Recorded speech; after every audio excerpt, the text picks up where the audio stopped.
If you're just looking for the data on the Baofeng accessory port cover screw, we'll give that first off. It's a metric M2.5 diameter screw. It's 5 millimeters long.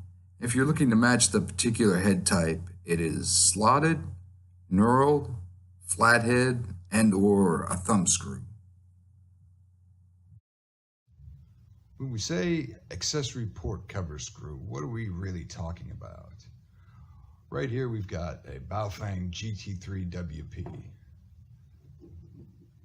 with this unique style of accessory port for your speaker mics and programming cables. Now, this will be valid for any Baofeng model that has this style of accessory port. Now, here's your cover. It goes over that.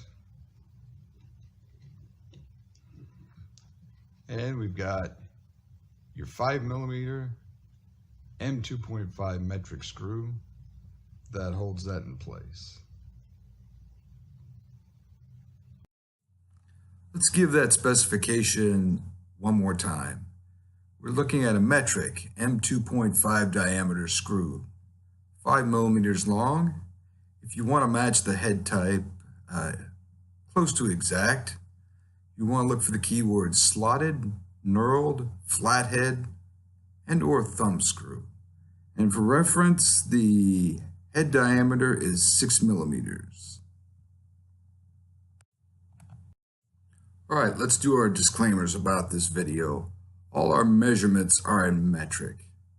And number 2, when we measure the length of a screw like this, we measure the length of the shank, which does not include the size of the head.